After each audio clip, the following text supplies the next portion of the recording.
আমরা একটি সুন্দর পৃথিবীতে বাস করি।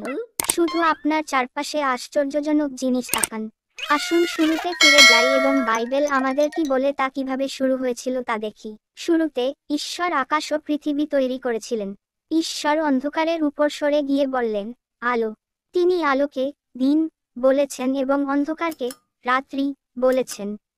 প্রথম দিন সম্পন্ন।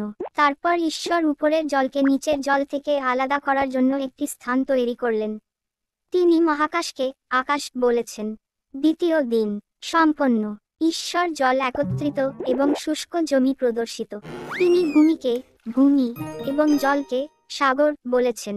অতঃপর তিনি ঘাস, শস্য ও বৃক্ষের মতো উদ্ভিদ সৃষ্টি করলেন। 3 দিন সম্পন্ন। তারপর ঈশ্বর আকাশে আলো তৈরি করলেন। তিনি দিনের জন্য সূর্য, রাতের জন্য চাঁদ এবং সমস্ত তারা তৈরি করেছেন। চতুর্থ দিন সম্পন্ন। ঈশ্বর মাছকে জলে সাঁতার কাটতে এবং পাখিদের আকাশে ওড়ার জন্য বানিয়েছেন। বাচ্চা আছে। তিনি তাদের বললেন, বিশ্বকে স্প্ল্যাশিং এবং গানে পূর্ণ করুন। পঞ্চম দিন সম্পন্ন।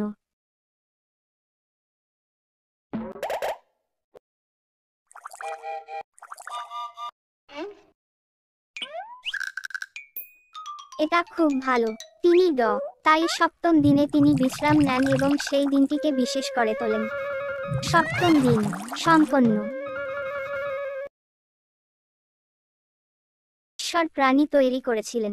তিনি খামারের প্রাণী, বন্য প্রাণী এবং মাটিতে হামাগুড়ি দিয়ে চলা প্রাণী তৈরি করেছিলেন। শুধু একটি জিনিস তৈরি করতে হবে, ঈশ্বর বললেন, সবচেয়ে বিশেষ জিনিস।